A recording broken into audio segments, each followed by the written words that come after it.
We're playing some more of the red-green Steelseeker food deck, a deck that obviously we're playing a ton of 2 weeks ago, and I think it's, time to circle back, play a little bit more now that the metagame has shaped up a little bit. The only change I've made is I've ended up actually cutting the Shadowspear, which is a decision I'm not 100% sure on, but I ended up cutting it for the Pithing Needle. I did this for a few reasons. So one, Breach combo is pretty popular. Also, Yawgmoth is kind of a tough matchup, and every single time I play those matchups, I think to myself, if I just had a Needle in the main deck, these matchups would be much, much better. And so we now have the Needle in the main deck. You don't need the Shadowspear to gain life very much against food, since you have Underworld Cookbook for so much access to food. And Murktide is a really favorable matchup. It is true that Shadowspear is a big part of what helps you race opposing Murktide regions, but Asmo mowing down their board is also a really good way to fight that matchup. The matchup's already really good, and I think that you don't necessarily need to make it better. Obviously, I think there will be some times today where we'll miss the Shadowspear. I considered sideboarding it. You could sideboard it over the third Orvar. You could also potentially cut a different card. You could cut the second Fable, maybe. One thing I was kind of thinking about doing was just cutting both Fables and playing the Shadowspear in the main and playing a Mishra's Research Desk in the main and just having a really low curve. I think that could be fine also. But I wanted to play the third Orvar today since I've been seeing a ton of creativity and even like some other Archon decks that aren't creativity. So I wanted to have access to a bunch of Orvars. I am a big believer in the main deck Needle at the moment. I think the main deck Needle is a really, really good tool for you to fight opposing combo decks, and we do have the Needle in our opening hand here. 6, thank you for the 18 months, thank you.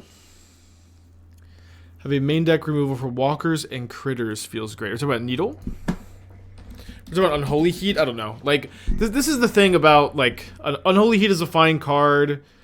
I don't know, we have this kind of conversation every single time. There's really, like, not a terrible way to build a deck. You can play Galvanic Blast, you can play Unholy Heat, you can play Fable, you can play Research Desk. All of your options are going to be good. It's my opinion this deck does a really, really good job of controlling your opponent's board, since you just have so many ways to find an Asmo and just mow down your opponent's creatures. And so, again, there's not a bad way to build the deck.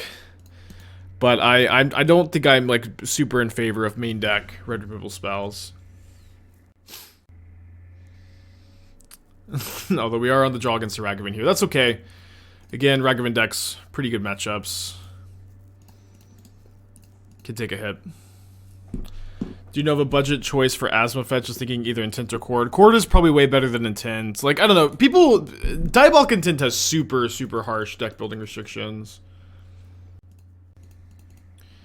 Alright, they're probably not going to cast this Mayhem Devil here.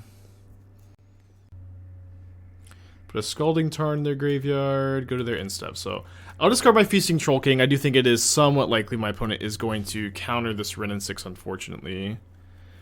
So I wonder if it's maybe better to play the Scrapwork Mutt instead. Probably not, since the Mutt is, like, pretty likely to die to a removal spell. I think it's just okay to jam this Wrenn, and they will not always have an answer to it, and thankfully we are living in one of those timelines. How does this deck tech work? You channel points, donate or gift subs, and then post a link in the chat. Okay, 3 cards in my opponent's hand, up to 4.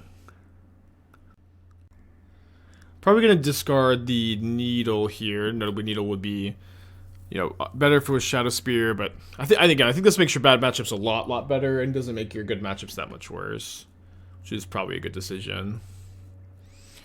And it also stays in against Murktide post-board. It's kind of funny, this card's much better against them post-board, since it can name explosives and licensed turfs, mostly explosives. Although, okay, so this was an attitude I had, and then I haven't been playing the deck as much, but now Murktide players are kind of adapting, and they are definitely playing a lot more Brothershood in than Explosives, so maybe I'm not supposed to have Needle in against them for game 3s.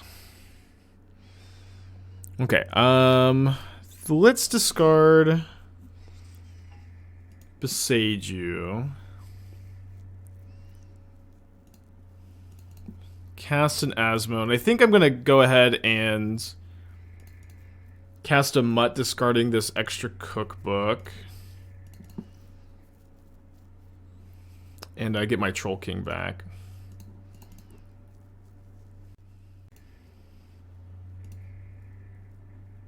Saga's a nice pickup, especially with a lot of Murktide players moving away from main deck Blood Moon. Although we did play against a couple main deck Blood Moons the other day.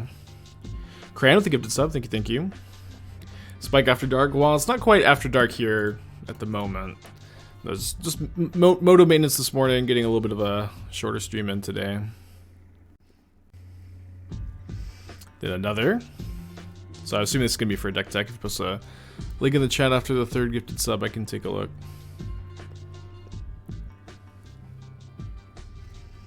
Got a big board stake, got a Saga in the hand, got a decent number of cards that are pretty good to top deck. But it does have Delirium. They missed a land drop last turn, I believe. They found one this turn. If they Murktide Regent, it'll be a 6/6, which is not usually a sizing that you want to have as the Murktide player if you can help it. This was actually a card I was kind of concerned about drawing here, since it makes me want to discard the Saga. Although I don't think that's something I really can do, so I think I'll just be playing the Saga here. Not a bad draw though. Just gives me kind of like an abundance of riches. We do have a dead Feasting Troll King.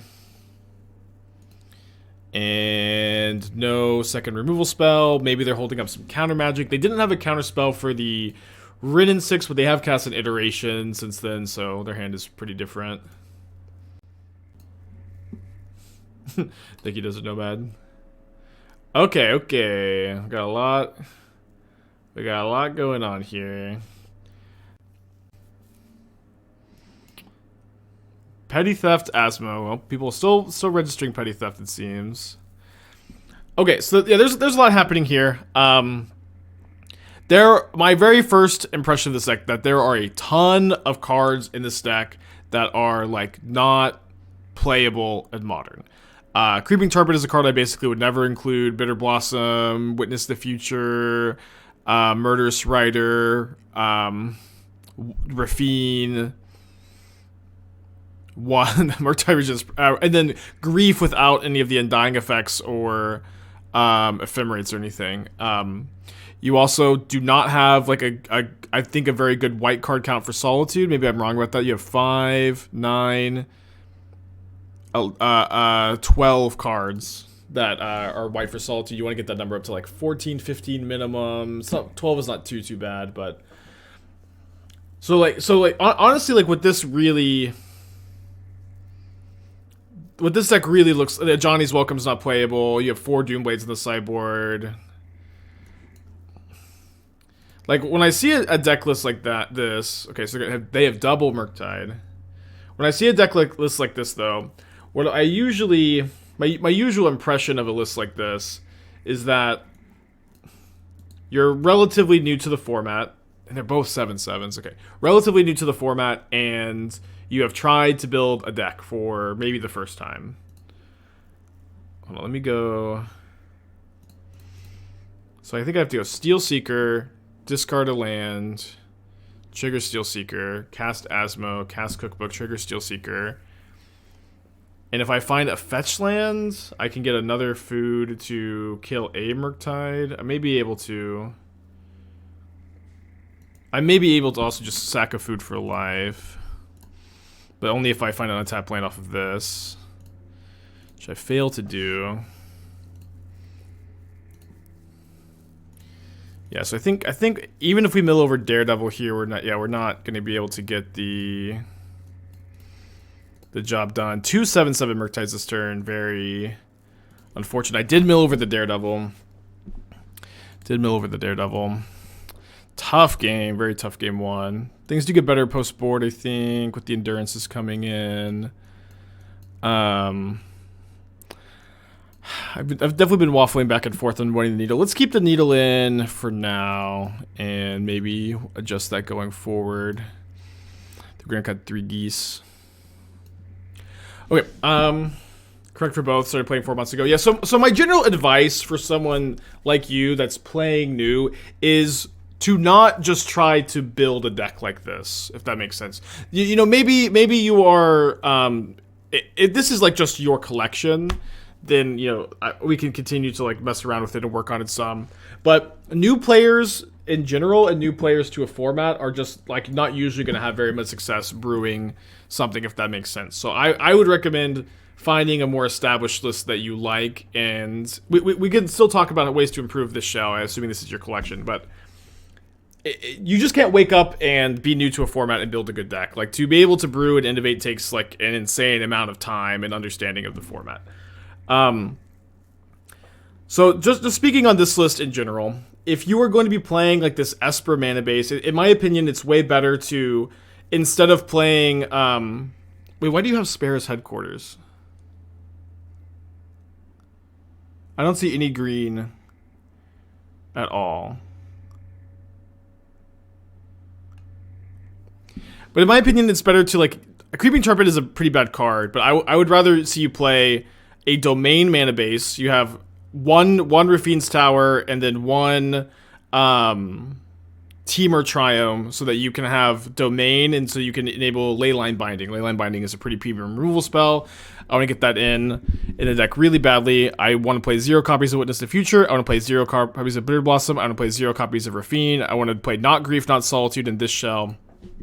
You can play those cards if you can flicker them, but I think in this shell, it's not looking particularly good. This is an interesting hand. I think this is a hand to be keeping. Just play Saga turn 1. Ending. There is there Leyline Binding? So was I saying ending or binding? Do the Domain mana base for Leyline Binding, and also you can also play ending. Murktide Region is by far the best threat in this deck, and you have only one copy. I would be getting those numbers up pretty high, maybe over these Bitter Blossoms. What's kind of confusing too is it seems like, I don't know, like you just have you have Griefs and you have Solitudes and you have Subtleties. These cards like are not really that good on their own. You need to have a lot of enablers for them for these cards to be the powerhouses that they have the potential to be. Okay, Cookbook is an interesting draw. Let me go ahead and play this Cookbook here. Cast an Asmo. I think this is a little bit better than playing the Mutt. I think Mutt would obviously be fine here also.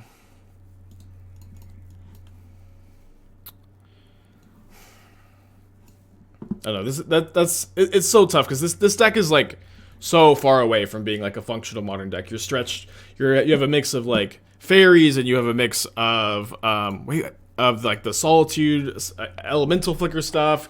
You have a lot of cards that are like pretty underpowered, and you don't like have a big clear direction between like control or more tempo-y. So I would want to my first advice is to try to find a direction. In decks and Magic, they need to have an archetype. That makes sense. Needle on Explosive seems like probably the right line.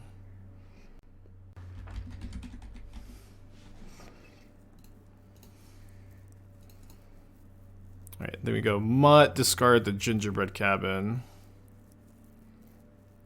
What do you think of playing one Traverse in the deck as a tutor? You have a lot of types. Traverse is a pretty underpowered card. It's, it's okay in the mid to late game. It is a card that doesn't improve the early game. Oh, a phenomenal draw. And Traverse is also a card that I think the Magic community overrates in general. I think that it's a card that people think is a bit better than it is. Obviously, it has some shells it's playable in. So I would try to either like be more of a Murktide deck, be more of an Elemental Flicker deck, or be more of a Fairy deck. And basically, in all of those shells, if you're going to be Esper, I want to play Leyline Binding. You maybe want to play Shadow Prophecy as well if you're more controlling. You want to play more Murktides if you're more tempo. You want to play Ephemerate if you're more elemental. But decks like this that have like very little focus are very hard to do deck techs on because they're very far away.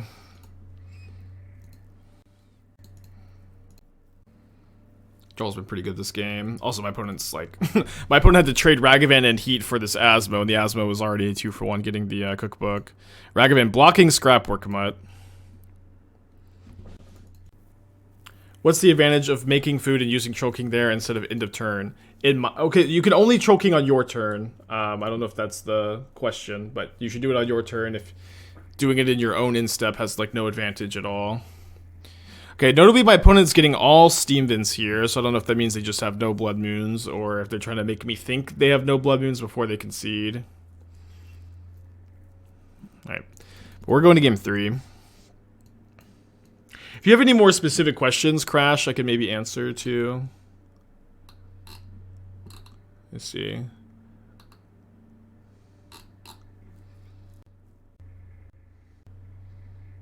I want an Esper mid-range with fairy type theme flash, multi-purpose each card. I main rogues like Rafina's damage, draw engine, and can power Murktide if need be. Yeah, Rafine is like, you know, it's like a fine pet card. I think the card is like just like not very playable in Modern. I think it's very underpowered. And so like usually for these like kind of hero card, pet card type things, it is totally fine to play them at like the F&M level, but if you want the, like the deck tech, the feedback on them, like your deck is gonna be more powerful if you remove them from your deck. Puts on a Multi 6. Let's kind of somewhat reluctantly keep this on the draw. I would not mind this hand almost at all on the play. The draw, I'm a little bit worried about being slow, but my opponent's, you know, mulliganing, so I think we probably should be keeping. Happy to see no monkey. Okay, so I like drawing Finale, obviously. I think I'm supposed to play my Verdant Catacombs, just get that second forest. Just get that second forest. White Orvar, Orvar is good against Archon of Cruelty, and there's been an above average number. Okay, my opponent is missing their next land drop. There's been an above average number of Archons lately, I think, in my experience at least. Another Finale's nice. Just jamming. Either cards are filthy fit together, definitely a pet card, hard to build around. Thoughts? Yeah. I would recommend cutting the Rafines, and if you like the Ephemerate Undying effects, I think that's a good direction to go. It is true that like, I don't know if you've seen any of the. I think I'm probably supposed to Steelseeker Cookbook over Asmo this turn. What? It's kind of close. But I don't know if you've seen any of the Esper Witch's Cottage Reanimator deck, but I think that you could like either move into a shell like that with this deck that you have here, or you could just move into like an Esper Ephemerate deck that isn't playing the Reanimation package, but still has like Muldrifter, Solitude, Grief, Ephemerate to generate value, and then like, you know, then play interactive spells alongside that. I think that could be an okay deck. Something I've kind of thought about in the past. Steelseeker, basically a 3-for-1, 2.5 for 1, if it depends on how much you value this mutt in the yard. Finding these Daredevils really nice. What does this keep my opponent? They built a 6. I agree, it doesn't seem like it's likely a good keep. They did find their second land though. So we take this up. It is very tempting to just Finale Asmo here.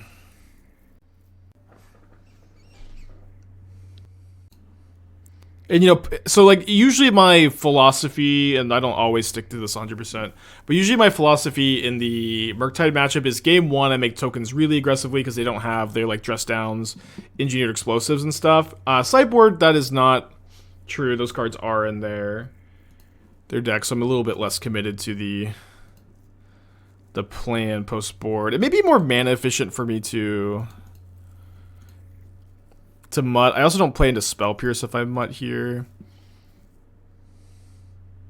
Spike Spell Pierce. I'm playing around Spell Pierce.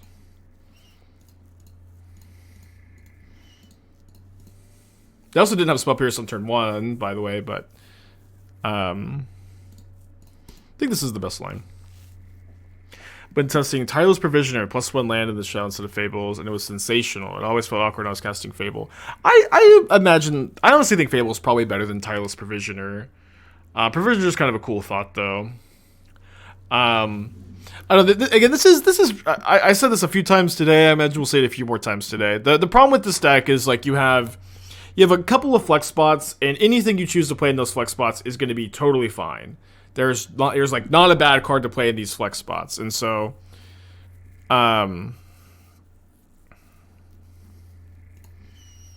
okay, so I can go make a Saga token. Get a cookbook.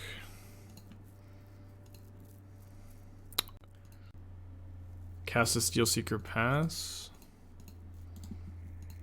So like, you know, oh, this felt really good. It's gonna feel good. All of your options are good. All of your options are good.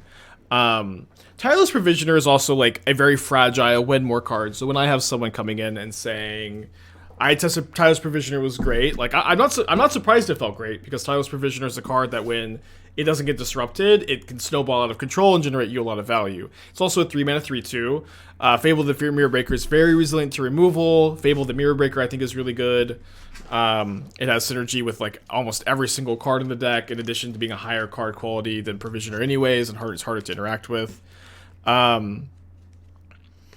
I've mentioned this a little bit too. Like I've been having like pretty bad feedback overload on this deck specifically, and a few other decks where I've basically received every possible amount of feedback you can get, where the deck is bad, the Troll Kings are bad, the Fables are bad, all of these things are good actually. You need to play on Holy Heats. It's just I've just been told everything about it, and so it's very hard for me to like cipher through the feedback.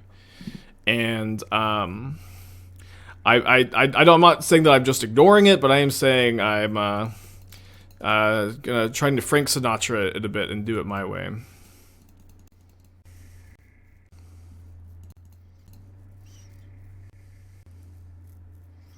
Alright, got the dress down.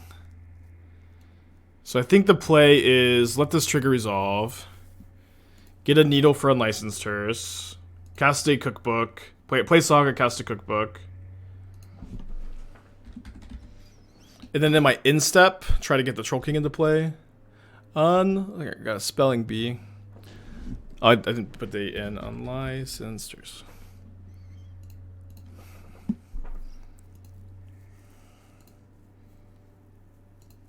Yeah, it's Steelseeker bannable. You know, it's just like every like degree of feedback you could imagine. What's the point of casting Dress Down here? It stops me from triggering Steelseeker or anything.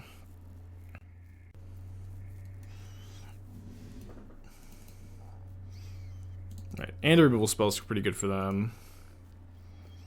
Now I'm wondering if I'm even supposed to play this other cookbook at all, or just use it to get a Troll King out there. I think that's probably a bit more likely. Let me just pass.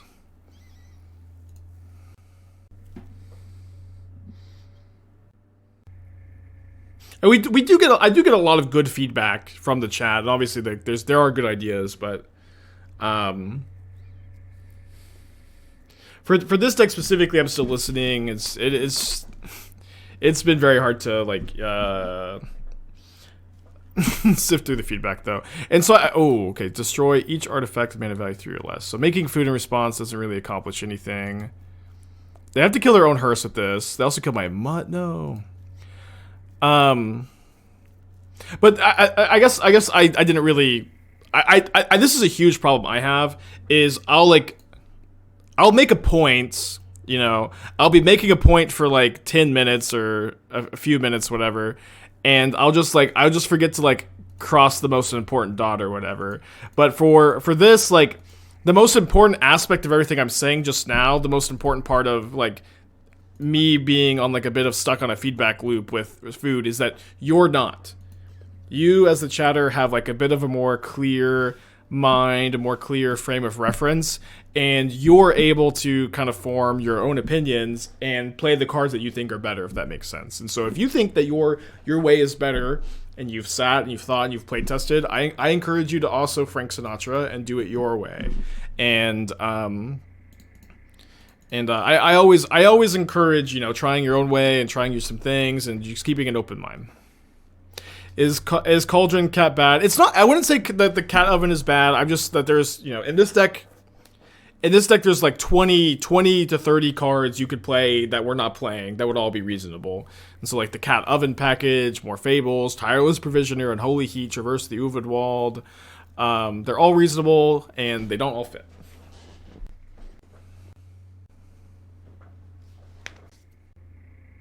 Sometimes I forget to custom move time. Yeah.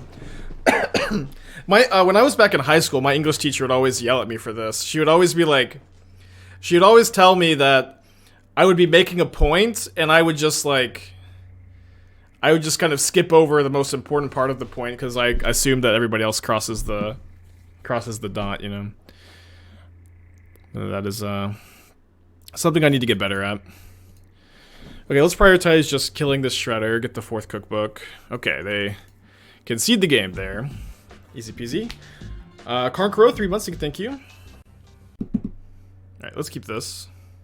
I like this hand a lot, actually. I was looking, could have sworn Wormwood would be solid. This is the thing. There are a lot of cards in Modern, especially, that are fine. That are fine, somewhat playable, maybe have some obscure homes. Like Teething Wormlet is a great example, but there are just better options. There are just better options. And maybe there's a shell one day that you, like, maybe somehow you could combine the food and scales archetype one day if there's, like, one more card printed. Oh, that actually sounds really sick with the Yodian Dissident, food package, Steelseeker. No, I don't know. It's just like you have Yodian Dissident and the Wormlet that, like, trigger a bunch. I guess you also have Ingenious Smith. I don't know, maybe one day. You could do this package. Oh, sorry. Okay, hold on. I thought it was F6'd. But there's a lot of times just better options than these other like more like fringe cards. And so one really important thing you should be whatever doing as a modern brewer, modern player is just being very disciplined, and like one of the hardest things you can do as a brewer is find an awesome interaction,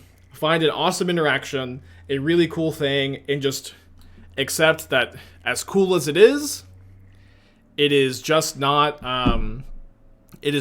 like the best thing to be doing, and you're just being disciplined and moving away from it. Matt 13 months, thank you, and Translucent with the 7. And Conqueror the 3 again. Glad you're able to catch the stream live, Matt.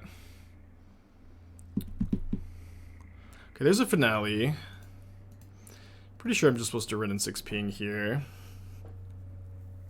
Very obviously likely the Wrenn dies, but we get a nice 2-for-1. We've got a Steelseeker for some card advantage. For finale, you're doing pretty good here. So no hero decks? Well, yes and no. So like the thing about hero decks is like a lot of times the Golgari mid-range players or whatever, they'll be like, I'm playing it, I know it's worse, this is the hero deck. And like playing a deck and you know it's not optimal is fine. But it's at the very least like not what I try to do here. Every once in a while we'll get a little lost in the sauce and we'll do something like that, but that's not what I like to do, at least. Obviously you can all have your own goals and ideals and stuff. Okay, I think I'm supposed to go Steelseeker this turn.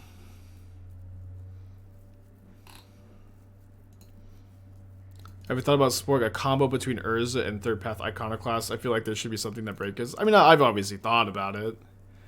The issue is like with Iconoclast and Urza is like both of those cards like really want them to be like near the top of their own curves, if that makes sense. Like when you play Third Path Iconoclast, you would have like a ton of cheap spells to trigger it, and maybe Urza Saga to make big tokens. When you play Urza, a lot of the time you want to have like Springleaf Drum, maybe Moonsnare Prototype to like power it out. And what is kind of cool is that Springleaf Drum and Moonsnare Prototype do actually kind of work with Third Path Iconoclast, because you get to okay, so we can play our land to play on Spell Pierce, or we can hold the land to discard to a cookbook. So I think I should just discard the cookbook now, because I could find like a Saga, play the Saga, then play around Spell Pierce. The Bound Splash, 7 months, thank you. And then Trail with the Twitch Prime.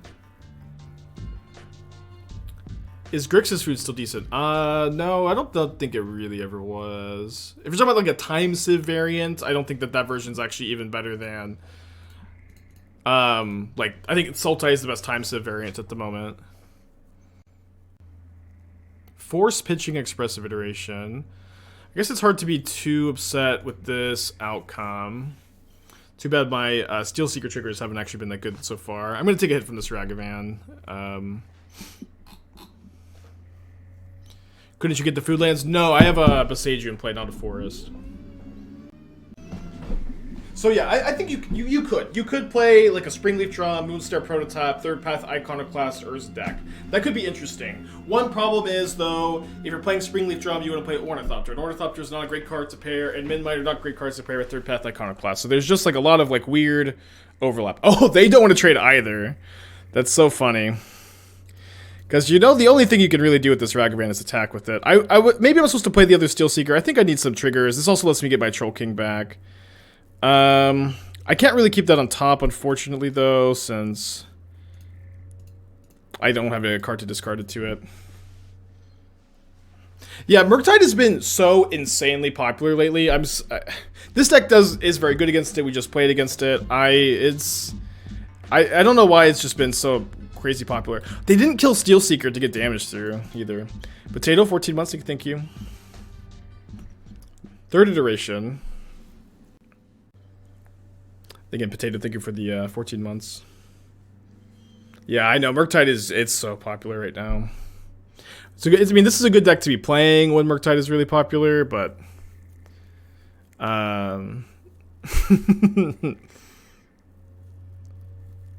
Murktide players love to Murk. What can I say? I love that they're not attacking with this Ragavan. This Ragavan is not doing anything. My Steelseeker is doing things. They're like definitely supposed to be trading here. I think I'm supposed to play the drum over discarding it for a food. This could also be not quite correct. Yeah, they're considering countering it, it seems. Land of the Hand will discard for a Steelseeker trigger. Daredevil will be really nice to find, or Scrapwork Mutt. And I have to graveyard this again, because if I keep this on top, I just don't have something to discard. What are the bad matchups? Yogg, Creativity. Creativity's not that bad. Yawgmoth is pretty bad. I found Breach combo to be bad as well, and so the decision to main deck the Pithing Needle is actually like a really great way, I think, to hedge against both Yogg and Breach. But we'll see, we'll see.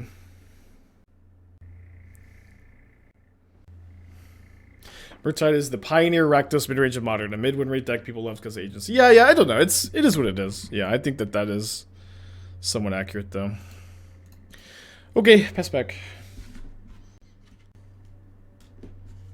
Yeah, if Yawgmoth died to Asmo, the matchup would be pretty good, I think, and it just doesn't.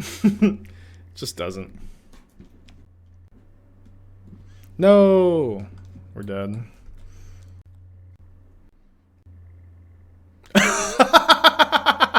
My opponent just chose... They just chose to not cast the Scrapwork Mutt instead of discarding Spirebluff Canal. I guess the Mutt does go to my graveyard. But that is so funny.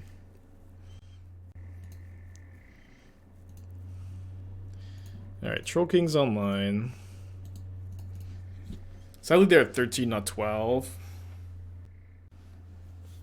I didn't discard the Troll King on the end of their turn because I could have drawn a Steelseeker and I wanted to be able to trigger it.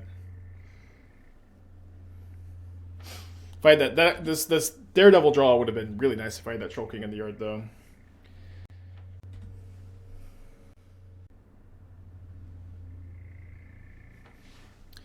Very weird game. So I guess I play this land so I could potentially hardcast this second Troll King next turn. Oh, they're just soaking up 1 point of damage. Although, I guess it's probably best to just cast the Daredevil.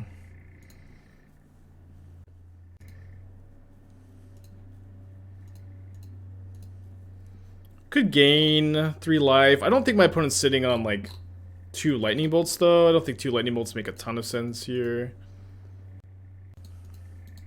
Yeah, I could also Asmo here. So, oh, I guess I have to do that next turn. Troll King is 6 mana.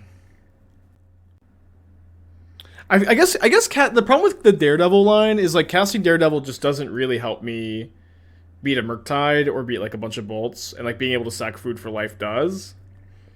And like keeping the Daredevil in hand to potentially like kill a Murktide Regent with like bringing back Asmo does. So Trump says I can cast Asmo, not because I've already tapped both cookbooks.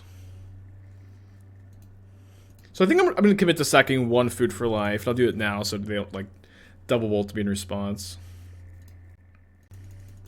Yeah, no, the trolls on Eldraine are apparently a poly monarchy, and they allow at least 4 troll kings at once to rule.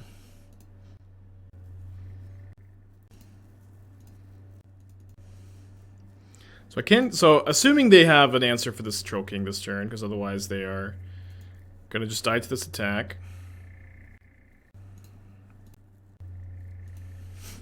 They're looking. Presumably that's what they drew off the bauble. They keep a card on top, so presumably that's going to be an Unholy Heat.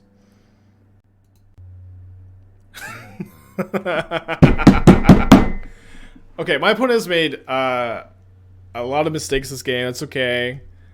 I just find it really funny to keep a card on top and then die. You know what I mean?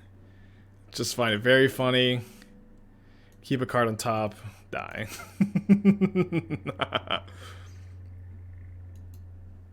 They said they misclicked. Yeah, that would make sense. That would make sense.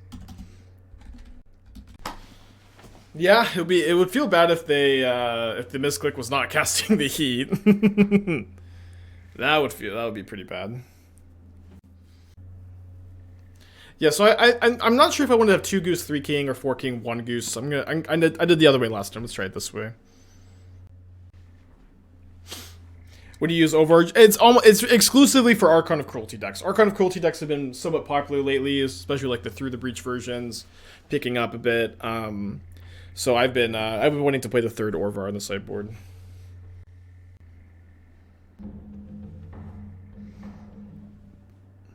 Minus your Shadowspear for a Needle. Yes, and then we had the 3rd Orvar on the sideboard. I'm not sure exactly how much I'm going to miss the Shadowspear. And this is kind of a bit of an experiment. So one thing is, I'm thinking that you can cut a Fable for a Shadowspear the main and just play a Needle main, Shadowspear main. I'm a bit worried that you just have like too many Saga targets at that point. You could also get the curve really low and play no Fable, play Shadowspear and Research Desk in the main. I don't know, it's all very close. The thing about like cutting the Research Desk is like you almost always just want to get a cookbook instead of a Research Desk. But maybe that's like not as true with the Shadowspear being gone. It's interesting. Obviously there's a lot of reasonable ways to go. The one thing too about only playing 1 Fable is like you never have 2 stuck in your hand, although that's like barely a factor with only 2 in the deck at the moment. You don't usually mind trying the second one. Cut Fable, play Bitter Reunion. The thing about Fable is like a much higher card quality card than Bitter Reunion. Okay, I'll keep this. Like, Bitter Reunion is Traverse the Uvenwald, it's Snapcaster Mage, it's Siege Rhino, it's Tarmogoyf, it's a card that the Magic community loves and overrates, you know what I mean? The Magic community is in the middle of a torrid and intense love affair with Bitter Reunion. Reunion would be okay in the deck. Would be okay. I think it would be like a pretty big degree worse than Fable. But I could not tell you this is an insane draw. I could not tell you the last time I've seen a card be as beloved as Bitter Reunion.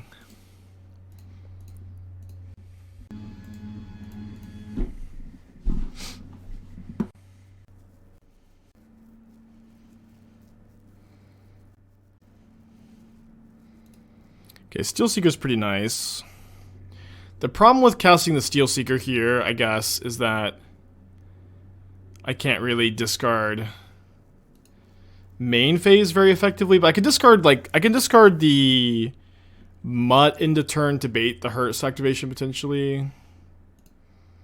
Or they're not going to mess. They shouldn't mess up and tap the hearse. If they do, I'm just going to get the Daredevil. Oh, this is a huge mistake on their part.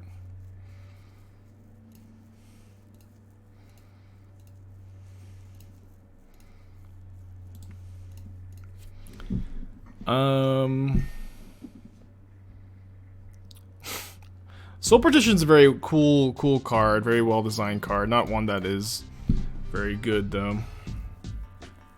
Salmon, thank you for the gifted sub. How necessary is the finales for the Asmo deck? I built a solid Asmo deck, but finales out of budget. They're pretty important. I would say that Chord of Calling is probably a fine budget replacement for them.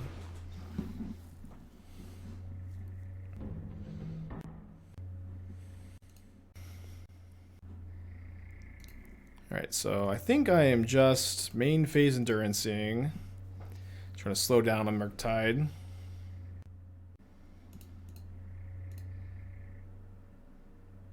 How much? Finales are pretty expensive. They're like apparently very good in EDH, you would have guessed. Could have maybe attacked with the Steelseeker.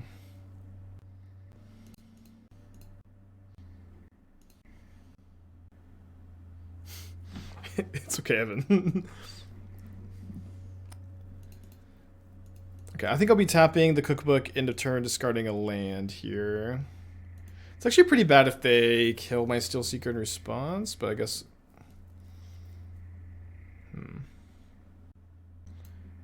Guess I'd rather just get one connive. I'm gonna tap it. This could be incorrect. Actually, just maybe untap and like cast Mutt, trigger Steelseeker, fetch for food, trigger Steelseeker, and then maybe discard. Okay, definitely like that card being on top here. So if they kill my Steelseeker, I get an Asmo in play, which would be great. And if they don't kill my Steelseeker, I have a million triggers, which would also be good. So they decide they want their second Surveil more than they want to deny my Explore, which I'm not sure if that's correct, but it is what happened. And now we get to Finale, put an Asmo into play, kill both of their Channelers, attack for 3, and generally be in very good position.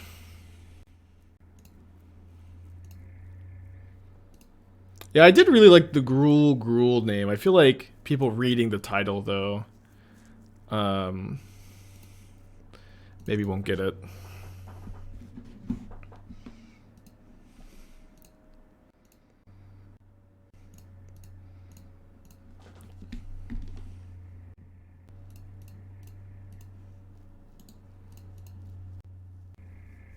Going to a 1K this weekend. Expected online meta to be there. Blue-white control might be overrepresented compared to Moto. Would I bring red-green food or red-black sack?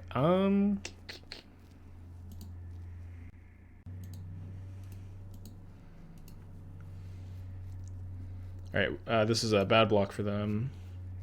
Because now I just get the Asmo the hers. Because either the endurance dies here, or I just get to Daredevil kill the hers. I know that it's a problem when both decks I think are like very, very good and do a lot of winning. I would probably recommend the food deck just because it has a much better hammer matchup and then compared to Rakdos. Although in Rakdos specifically, I'm wanting to playtest Path of Peril, Path to Peril, and then go back to the just pure Rakdos mana base, which lets you play more utility lands. You're a better Blood Moon deck. And then you play Path of Peril over. You play 4 of those, and you don't play any prismatic endings. And then I'm not sure if I want to do like 4 Path to Peril, 2 Hidetsugus, or something like that. But that being like a very good card against Hammer, that is also like incidentally an answer to Sanctifier, while making your mana base better is something I've been wanting to switch with that deck.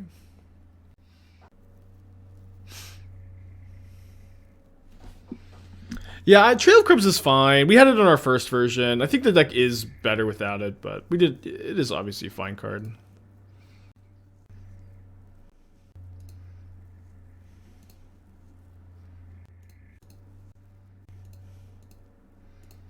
I think I like Fable a bit more than what I really like about Fable when you compare it to Trail is that in games where your opponents like interacted with your engine, in games where your opponents like killed your cookbooks, killed your Asmos, just like and they've blood mooned you or Hidetsugu'd you, just like playing Fable is a good way to like outgrind the efficient hate, which I think is a better plan.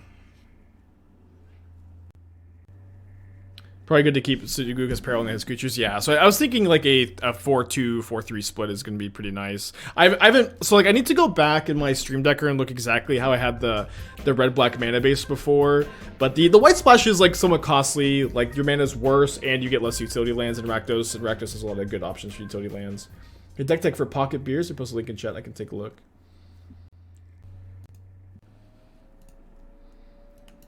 Just got Urza. Okay, so I already have the cabin in play. My plan is to activate the Saga to get the Daredevil back to my hand and be able to make a food or two.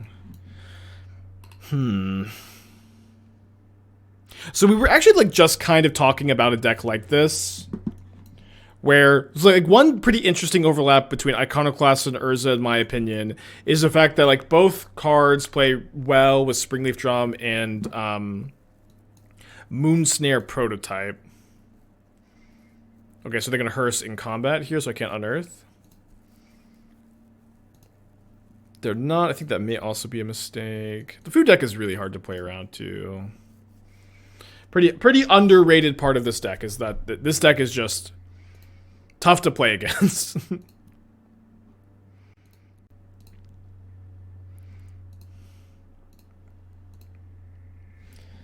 And so like Iconoclast makes a lot of cheap creatures to tap to Moonsnare and Springleaf Drum, and then that mana gives you the ability to cast an Urza, and then Urza, like, you know, is good with like a bunch of tokens with Iconoclast in play. So Paradise Mantle to a little bit of a lesser extent, which I know is a card I was kind of excited about.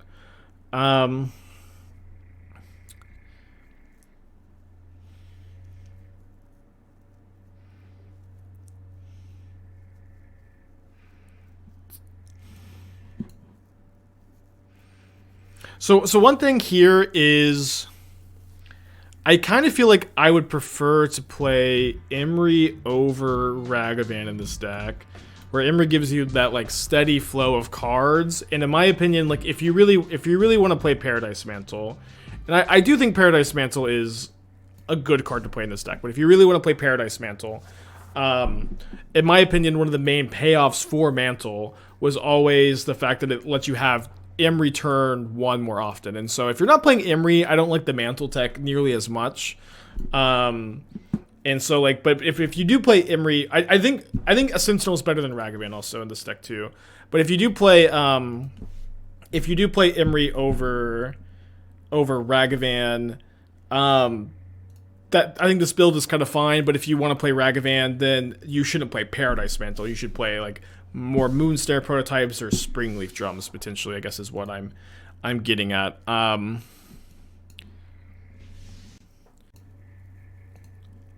would definitely suspect that a dress down is somewhat likely. Oh wow.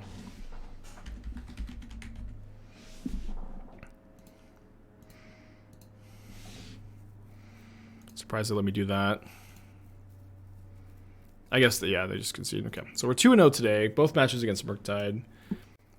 Okay, we can keep this. That's what I want to figure out. But I would say that, like, this is, like, you know, with the swap, if you want to play Mantle, play Imri over Ragavan. If you want to play Ragavan, play more Spring... But it's probably maybe just 4 Springleaf Drum as a start here. I do think Springleaf Drum plus Third Path Iconoclast is very interesting. I've had like a few different drafts with like four of each, and it's like you get to like what's cool is if you have Iconoclast in play and you cast Springleaf Drum, it's basically 0 mana. And if you go Springleaf Drum into Iconoclast, then that lets you play like another 1 mana spell. You can go like Springleaf Drum on turn 1 into Iconoclast, Springleaf Drum, Thoughtcast, which is kind of interesting. I'm not really sure exactly how much is there, but it does feel like there's something there. Sideboard looks good, looks clean.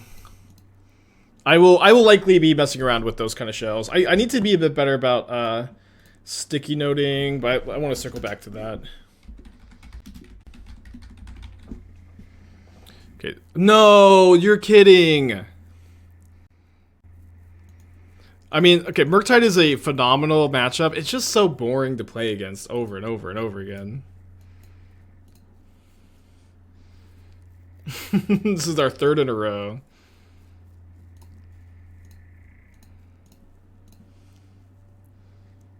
We have a really cool turn too, though. Not the most conventional way to trigger Steelseeker twice. I guess like any deck is boring to play against over and over again. Yeah, it's just so popular. It's still mid-tide, you know, it's whatever.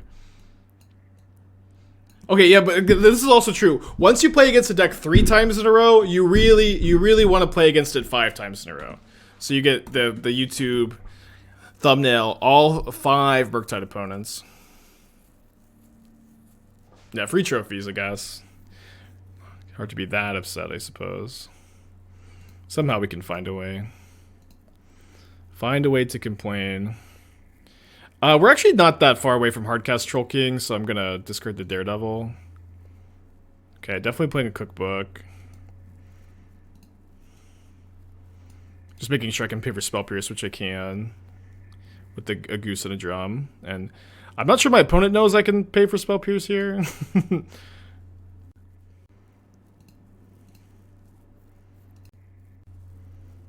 It kind of like looked like I couldn't.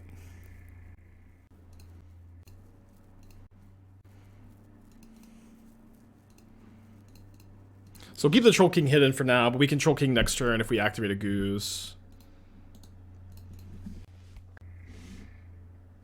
Maybe they just wanted to surveil. Maybe. It does make me like sacrifice a food too. It's not, you know. Maybe they did realize. Oh yeah, we can also hardcast it next turn, which would net us a food, and it wouldn't let us unearth the mutt, but it would be basically +1 food because you have to sack 2 foods. Probably not into the. We'll see. Oh, okay, so we get to go discard a Troll King. Hardcast a Troll King. Bring back a Troll King.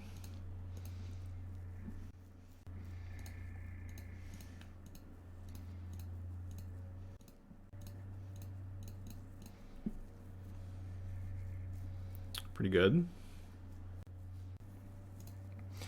I'm sure there's some people in the chat that don't know when you hardcast Troll King, you get 3 food.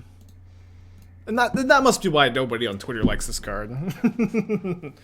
That must be why nobody on Twitter likes this card. They don't know. They haven't read it.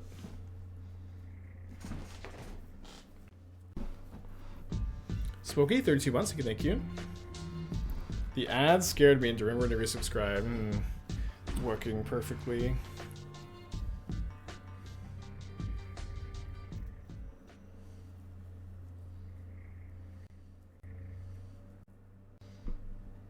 So, no attack with the Shredder, so we can block the Mutts, I suppose.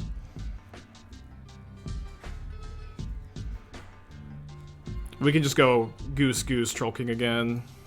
Guy's doing Holy Heat. Well, just comes back also. It was like Esther's back from the gym. Hold on.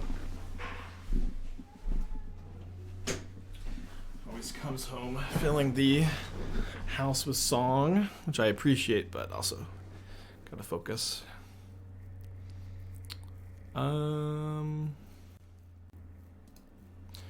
What cards were we trying to needle? Grinding Station and Yawgmoth mostly. So like, I found that that Breach and Yawgmoth are 2 of the hardest matchups, and I am wanting to. And I just kept saying over and over. Well, if we just decide to main deck the Pithing Needle, these matchups go from like hard to like maybe slightly favorable or much closer. And I think that like for the most part, the Shadowspear makes our good matchups like Murktide better. Um, that being said, I am kind of interested in trying potentially no Fable, Mishra's Research Desk, a Shadowspear. And just have like a super low curve. And I think that that's kind of interesting too. The Fables are good. You can play one Fable. Those are really the flex spots I'm trying out. We can maybe try like that version next league. We'll see. Christmas movie. Think of a Twitch Prime. But try playing Thrag Tusk instead of Trollking. I have it now. Maybe next league. Fable seems like a card you just want to cast last. Yeah, I agree. Like I agree with that. So like in my opinion, like what Fable does really well. What Fable does really well is it lets you play through hate really well. It lets you they hidden Sugu, they interact with your engine, and you cast a Fable and like rebuild. I think that is like by far the best thing it does. That kind of effect is also like not 100% needed either, so it's kind of an interesting dynamic. Alright, this should be a win. We have the second Mutt for lethal, cringe lethal.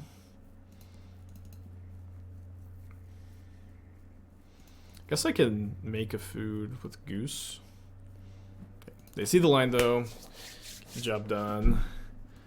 Again, still trying to hammer out the sideboard plans. Maybe on the play I want 4 Troll King, and on the draw like this, I want 2 Goose, 3 Troll King. It's very close. Yeah, there's Magic Online maintenance today, so wanted to get some amount of a stream in. It's always hard to get a stream in on maintenance day, but I want to get some in. Oh, this Saturday though, I don't currently have plans, so I'm currently planning on streaming the Modern Challenge with Heliod. We went 12-3 on stream with Heliod earlier, so I think that'll be a fun one to play in a Modern Challenge. No, we've run in 6 a few times, Nooch. We pinged a Channeler last league. We pinged a Ragavan in the first match. Did we get Vintage Cube yet? I don't know. I don't usually Vintage Cube on stream. Maybe this year's the year. Although, okay, so last night, this morning, and like a little bit like earlier this week, last week, but like I'd already started practicing. My practice has started to become a bit more serious for the Dark Souls no hit run. I feel like I made like a lot of real progress this morning. I'm using Dino's Guide. All right, let's play the Mutt into the Suspicious 2 open mana. For those of you who I it's kind of my New Year's resolution to beat Dark Souls without taking a single hit on stream. I really love the streamers who do that normally, and it's always kind of been like a Mount Everest dream of mine to do. And I tweeted that I was gonna do it like last month or something. And so my plan is once I've practiced enough for it to do like one attempt at the end of like every Magic stream, and then, you know, just like a fun thing at the end to wrap up with is my current goal. Been practicing a lot. It's getting better. I feel like sometimes, like, this is also something that happens in Magic. Like, sometimes your practice feels like kind of futile and you're just slamming your head against the wall, but like the last couple days my practice has been feeling really good. How long is an attempt? So a complete run is, let me go ahead and resolve this endurance. A complete run is like an hour and a half to 2 hours to get the whole thing done. I right now have like the first 20 to 25 minutes pretty well practiced, and so it's also like there's a few like particularly hard points of the run that you know, are going to take more practice, but there's also like plenty of parts that are going to take less, so it'll just depend.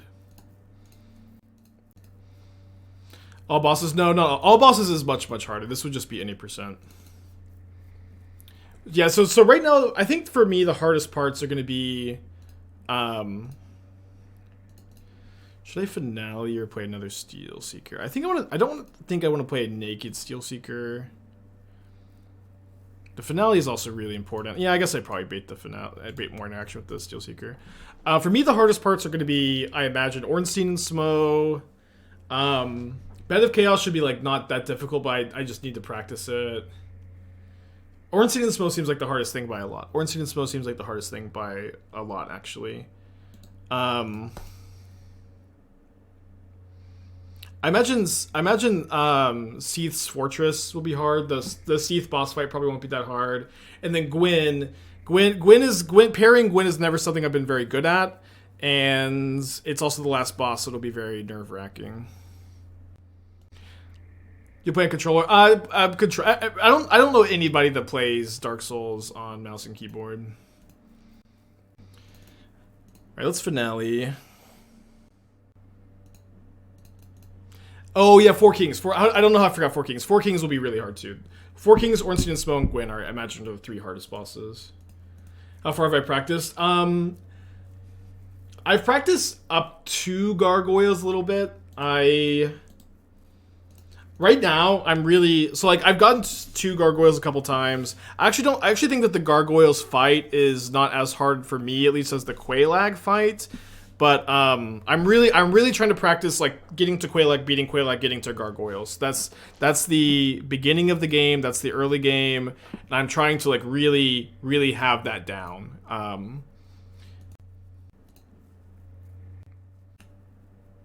Okay, so let's cast this Goose. I guess the Murktide is a 7/7.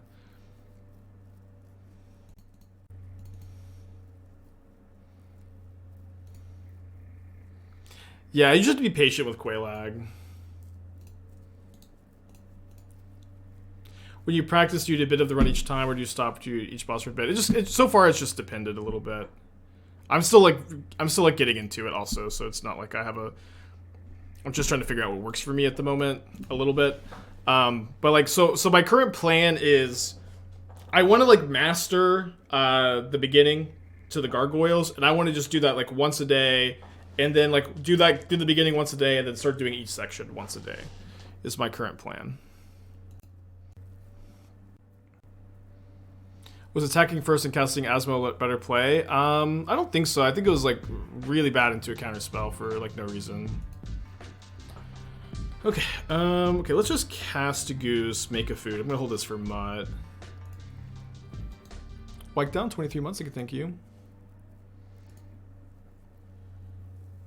No plans to tease us on... Yeah, it's just not ready for the stream, I think. I don't know. I would be pretty nervous, too. It's just not ready.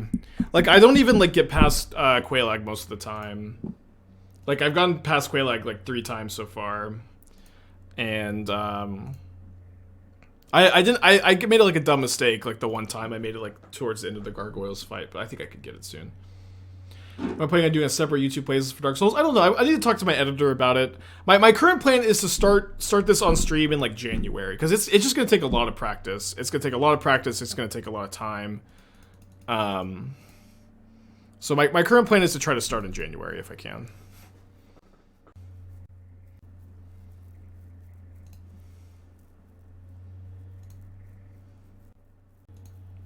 Okay, so do I want to sacrifice Endurance for 6 damage here? I think yes.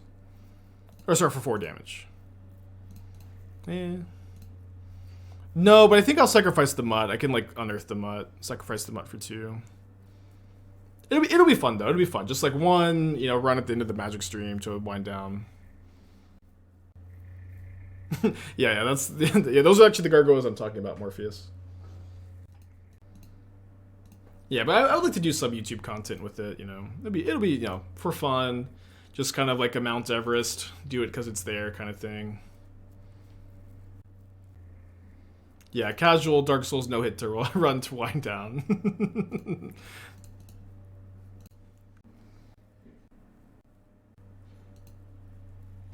Is there some sort of starter catalog for Spikelings? Like you should run a version of XY when some meta shifts swap decks? For all the deck guides I do for Channel Fireball, or almost all of them, I'm sure there's like 1 or 2 I've like, you know, forgotten to do this on, but I will give like a brief overview of what this brew is good against, if that makes sense.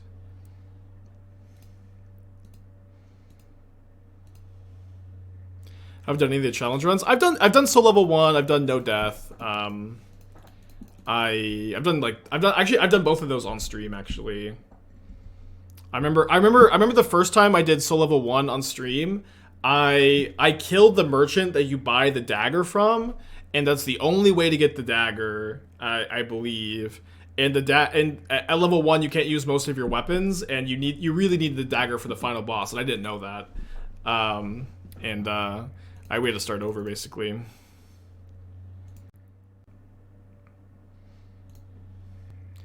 No Unearth Mutt. I think I'm gonna do it next turn when I'm like likely to be attacking.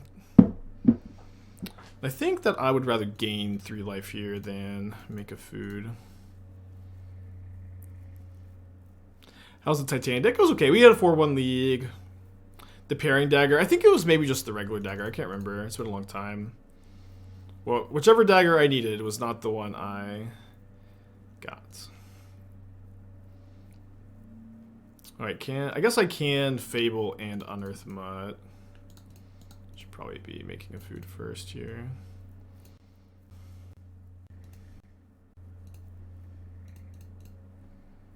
Have some outs to just kill them with this.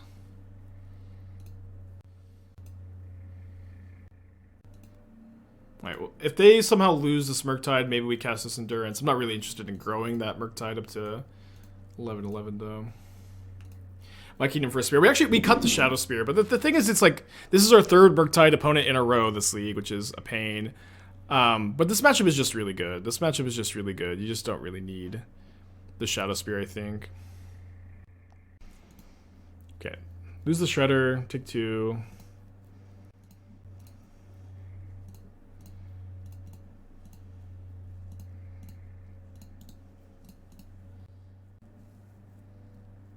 Yeah. At this point, yeah, I agree. I do hope that we get 2 more Murktide opponents in a row to like just meme out and 5-0 against 5 Murktides in a row. How's the Tron matchup? Bad. Tron matchup is so like you do have Boseiju Wrenn and Six, which like gives you a plan, but that's one of your unfavorable matchups. Murktide triggers when an instant or sorcery leaves the graveyard, not when it's exiled. So Endurance does trigger it. Okay, is this matchup a bye? Funny enough, the only time I've ever lost to this matchup was in the Mox qualifier. I think I'm like 10-1, 12-1 against it, and the only time I lost was when it mattered the most. Alright, let's keep this. I think I lead on the Goose. Yeah, we played against 3 Murktide opponents in a row this league. I at this point, I hope I just play against it all league and get the meme. Opponents on a mold to 6. Yeah, I agree, Fluffy Face. They also drew a lot of sideboard cards.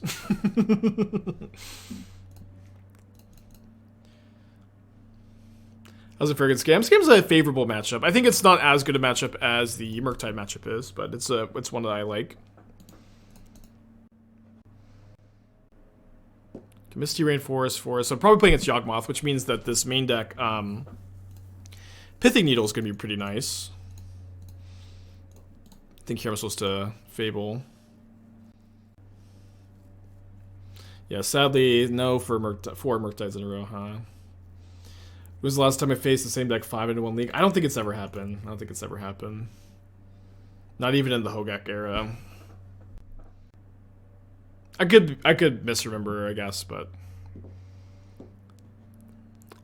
I feel like I would remember something like that also. The Tibalt Trickery times? Yeah, maybe in like the Cascade Valky Tibalt Trickery era.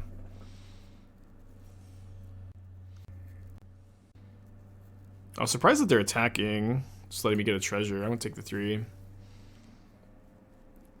be great if I could kill both of these. It's gonna be pretty difficult to kill both of them though. Goose will help. So let me discard Springleaf Drum Cabin, I think. Cookbook helps. I'm going to attack with my Shaman for sure. I do have my discard trigger for Asmo on as well. Oh, I mean, I was supposed to play Steelseeker first. I'm not sure if I can play the Steelseeker, although I feel like I might need to have like cards to discard. So yeah, I should have played Steelseeker first. So Steelseeker into Asmo. Use treasure for cookbook.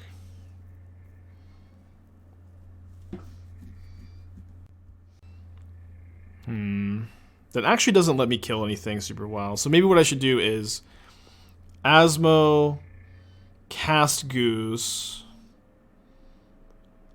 cookbook, discard cookbook, or just Goose make a food, kill a creature. I do think I need to kill something here.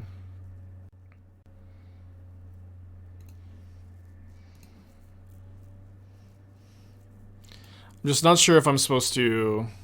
Is there any way... I don't think there's a way I can play Steelseeker and kill something. So I go Steelseeker. Yeah, there's not. I think I would prefer not to have to discard a cookbook. So we'll just make a food with the other Goose and kill the Ignoble Hierarch.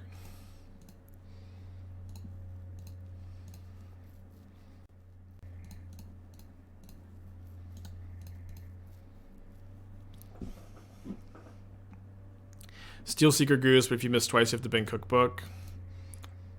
The Steelseeker Goose as well, but then I don't think I can get another food and kill something, right? Maybe I'm misunderstanding. They do have the third lands. We'll see if they have the Yawgmoth. They have a Grist, so maybe just Grist kill the Asmo. That does seem to be the play. So I think they're gonna have an option of like saving their Grist or losing the Grist to the attack. Okay, they're just gonna lose the Grist. Interesting how aggressive they're being. I don't know. I kind of feel like this isn't how they're supposed to play the matchup, but I could be wrong. That's an amazing draw, of course. So I do think this time we'll play the Steelseeker first. You have to find a land. Oh yeah, they could use Dryad Arbor, that's right. That would be okay with me also. You're a 9 messenger gets scary. I mean, not that scary.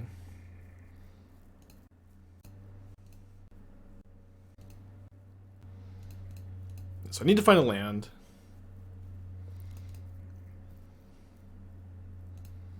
Not a land.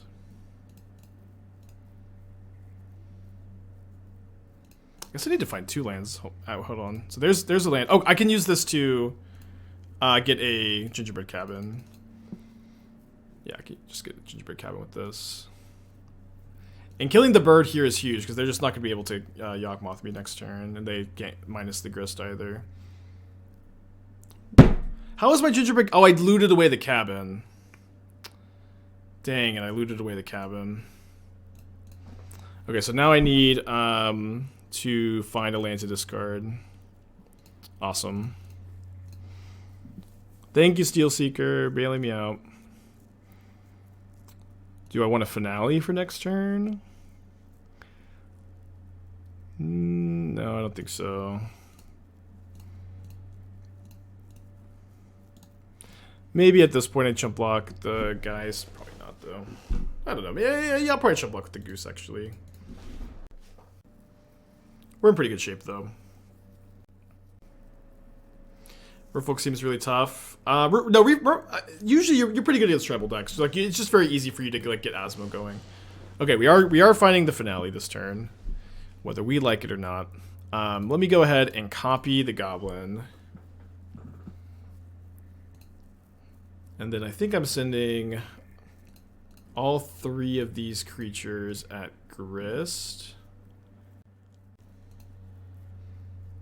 But I'm gonna very likely kill the Stringer Geist before damage. We'll just see like what these triggers hit. Pretty deep in the deck without finding a Daredevil. Don't mind bidding another Troll King. I'm trying to think here if I should be... I think I can activate a Goose before I discard Finale. Okay, discard Finale. There's a Daredevil. Okay, so now I could go activate a Goose.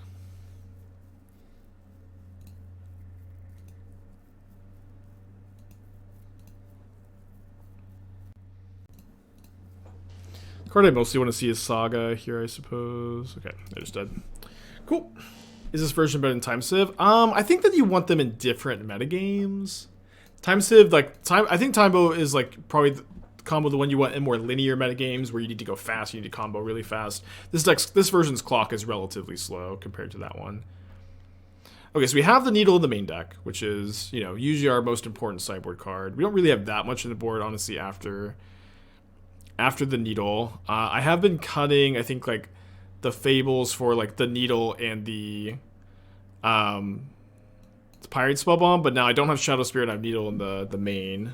Second Needle on the side would go kind of a long way. You could consider doing that. I don't really like Lantern or Endurance that much. They're not terrible cards. I think I'll just play one Fable instead. Do you think there's a good way to use your graveyard more? Maybe a Squee. I mean, we're already using our graveyard pretty well. I don't think Squee is a card that can fit in. Or you should try to fit in. Keep this. We're not bringing in Lantern. Lantern just breaks up one Undying trigger, and for 1 mana, that's just, like, not usually enough. And it's also, like, always in play, so it's not something that your opponent, like, ever, like, gets got by. Like, they always, like, either just accept the trade or they make you play. They get you with it. Oh, I finale for anything not Asmo? I mean, you finale for Steelseeker sometimes. You finale for Haywire Mite sometimes. I don't think I've ever finale'd for Gilded Goose, maybe once. Man, Sand would be so good on the play. We could just start killing these 1 toughness creatures really well.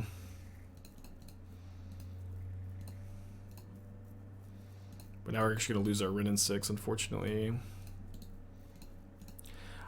I don't know. People go a lot like, why don't you have more finale targets? But like Asmo is the only good finale target in the modern format. It's like really cool that you get the 0-drop into play. Green Sun Zenith for 1 extra mana is not really a very good card.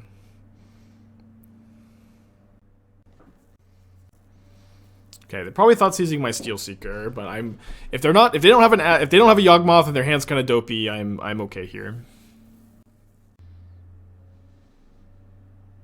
Okay, a card is pretty good at Commander, I agree. Land. If the last card is an Evolution or a Yawgmoth, I think we're about to hear about it. It's a Boseiju, okay. I could make a food. I don't think I will.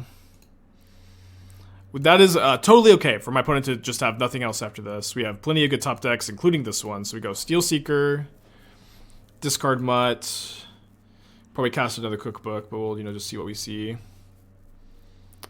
Ooh, Finale's really good here.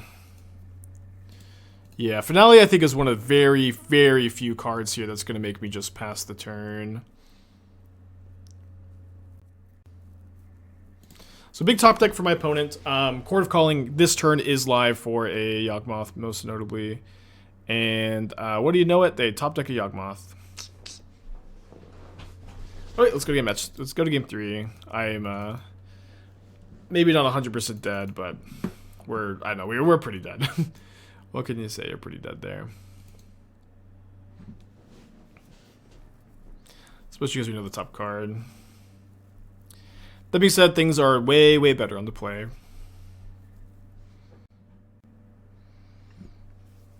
Okay, interesting hand. Yeah, I think this is a hand that wants to turn 1 Saga pretty badly.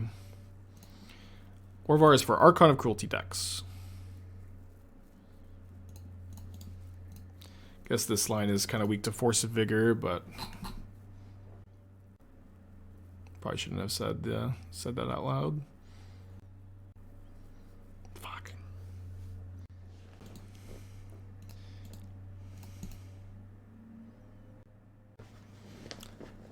Chalice on 0 also, so a lot of hate cards.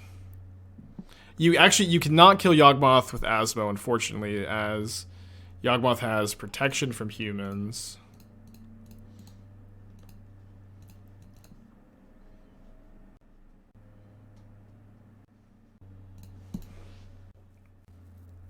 into turn 2 Grist. Okay, that's a really good draw. It'll be difficult to win through this. Force of Vigor, 2 permanents on turn 1, Chalice on 0, into turn 2 Grist, and still has 3 cards in their hand somehow. Brutal.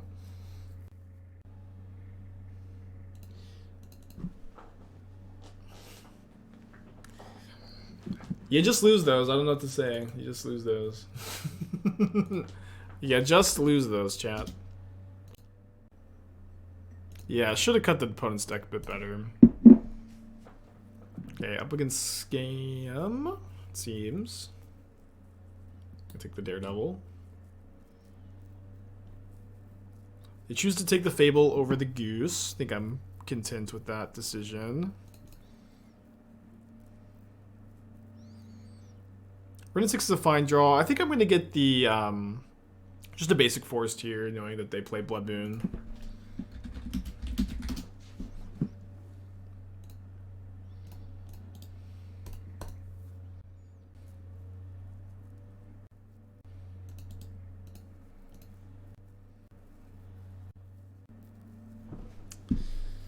Okay, they pitch Undying Malice. They must have just drawn the Grief, because they had a second Undying effect in their hand.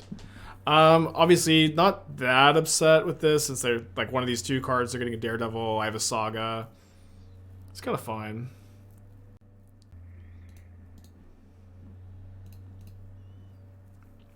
And maybe they'll Thoughtseize me again. I guess, yeah, if they have Blood Moon here, it's kind of bad. I can Boseiju the Blood Moon, at least. I guess we don't have the Shadowspear anymore. Voidwalker too. Voidwalker's actually a very good card against us. So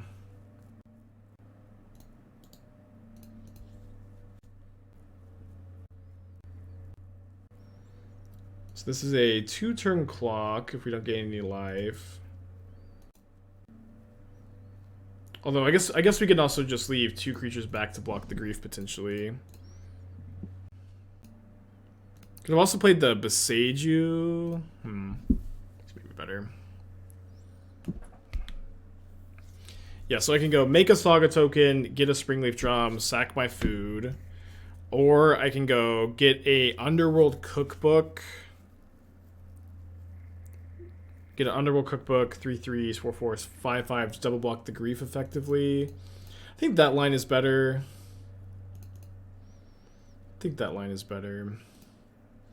And then with the Cookbook, I can start gaining life to blank the Voidwalker attacks. I think I just want to play the Painless Land here. Could maybe be better to play the Catacombs. 1 Terminate, we're sunk. The other line's not better. I don't know what to say.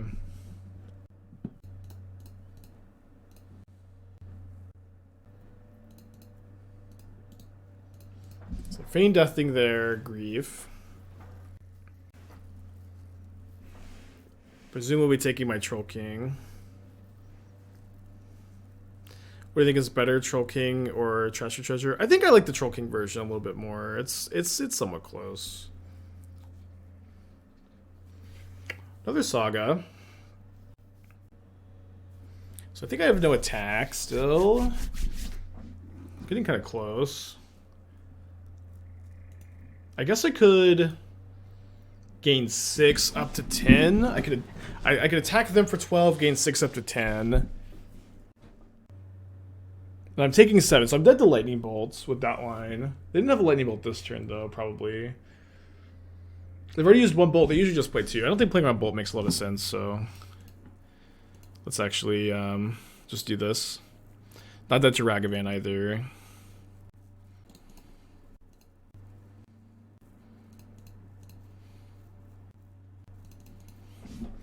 Alright, your turn. Then both constructs are lethal next turn because we can make them 6/6s by activating Saga. They have 3 cards in their hand though. Dead to Lightning Bolt. They should only have one more bolt in their deck. If they're like stock list.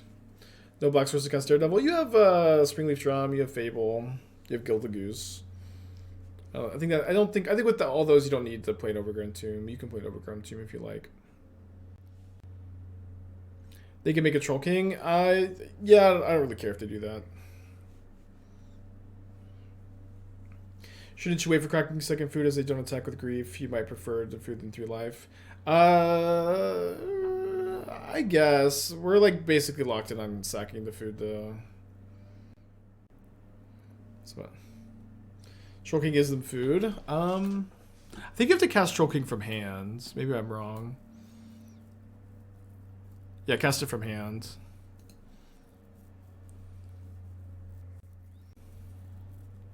Wow, Gilded Goose is really good hit from Ragavan.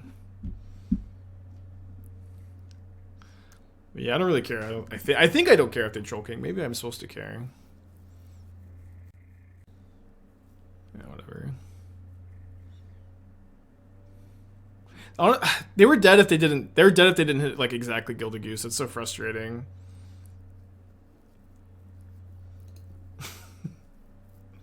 Stupid Ragavan.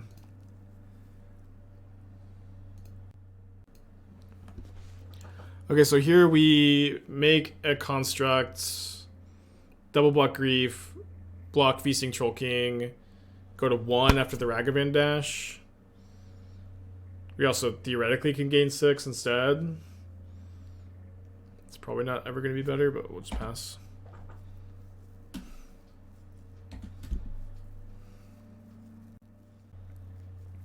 What other card could they hit there? Like, it's really nothing. They can't Asmo. I don't know. That's so frustrating. I don't think that really does much. Am I wrong about that? I don't know. I don't think so. He even lets me cast Wrenn now. We board out Shadowspear. We took it out of the deck.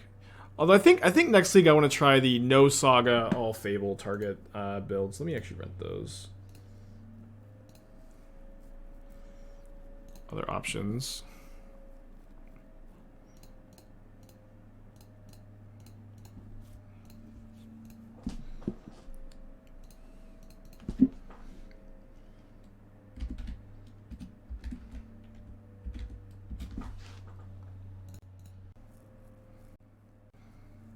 Okay, so now they are on the Chump line.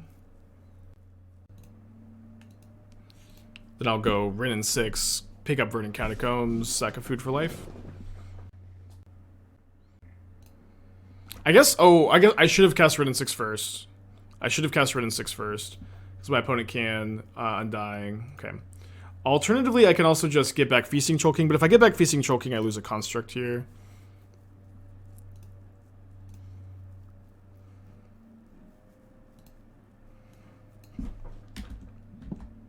So I think that this is better.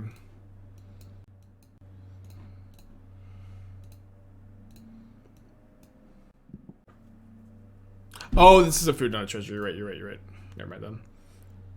Not actually a concern. Think they ever print Meltdown into Modern? I mean, they have like there's tons of premium artifact hate that exists in Modern. I don't really think that Meltdown would be a big factor. I also don't think it's like a dangerous card to print. Oh, but they could have goosed. That's right. They could have goosed to make black. Is blocking Ragavan with Troll worth losing a construct? No, I don't think so. Losing one construct also makes the other construct really small.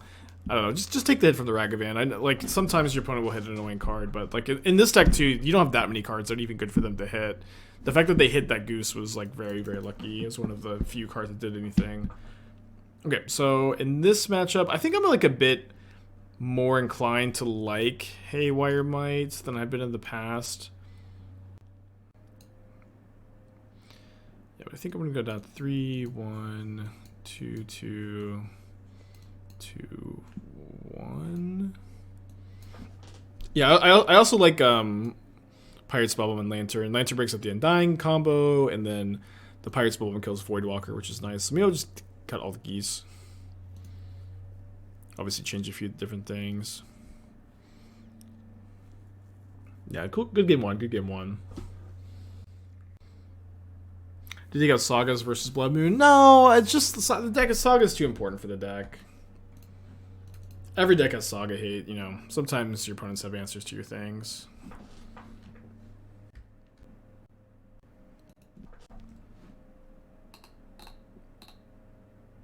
Yeah, we're gonna try this next league. That looks good.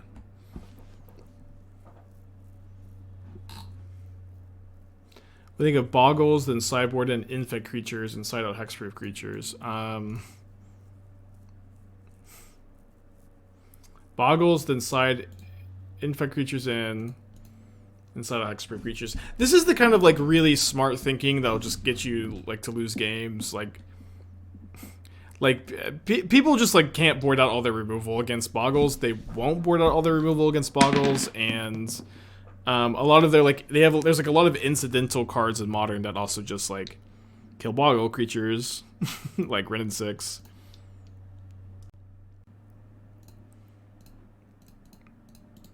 I'd be more interested in like main decking the infect creatures and then sideboard again the Boggle creatures, but it's also like smart, like too smart for your own good.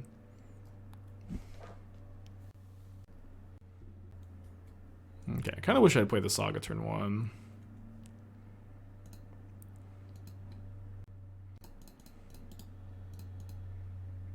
Thank you, Jedi. Wrenn and Six is hexproof? No, it kills the suggestion was start Boggle, side, and infect creatures. Needle comes in for explosives and hearse.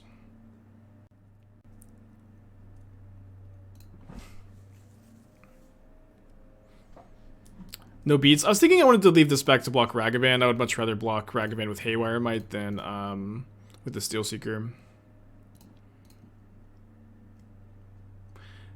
Do you ever actually play transformative sideboards? I have a couple times. It's pretty rare, I think, that a deck actually wants a transformative sideboard, but I would say that like 80% of the time when a player has a transformative sideboard, it's like too smart for their own good. But like every once in a while, when it's actually like correct to play, it is something special. I agree.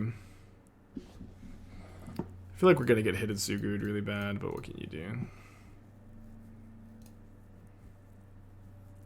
One thing I'm gonna do is get my Pyrite Spellbomb.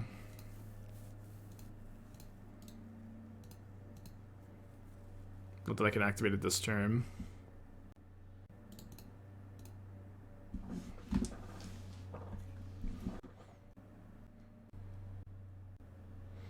Yeah, rhinos and living in against graveyard hate. It's just, I don't know, it's just tough.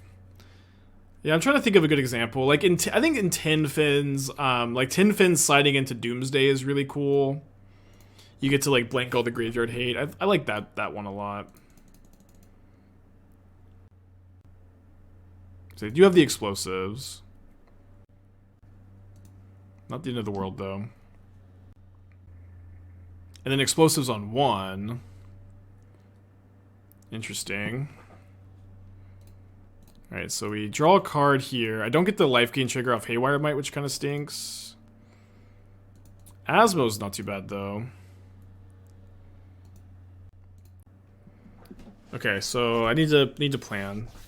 So this turn I can go Scrapwork Mutt, discard probably Boseiju, cast Asmo, cast Cookbook. That seems okay.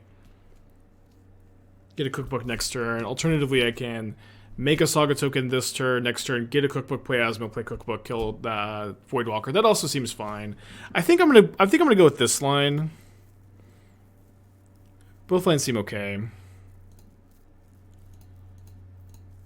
Drawing Urza Saga makes me pretty happy that I chose this path.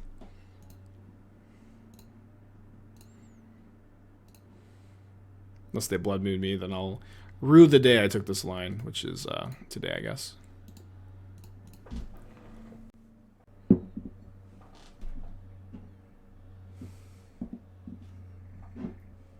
But only has 2 cards in their hand. This line's a bit like way worse against Fury too. What can you do? You lose some stuff sometimes. It seems like they currently do not have some stuff.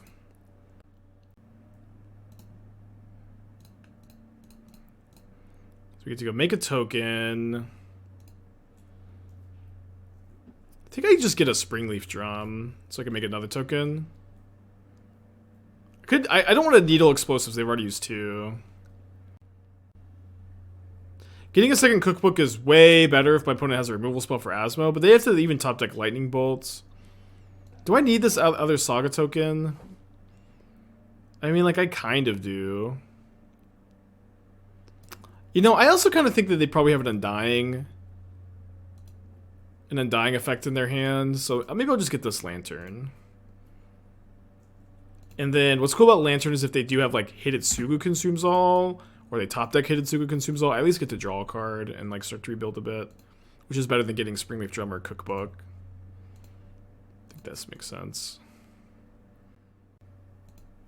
Another Saga token spends their face. Yep, that's what it does, but their face is already currently very threatened.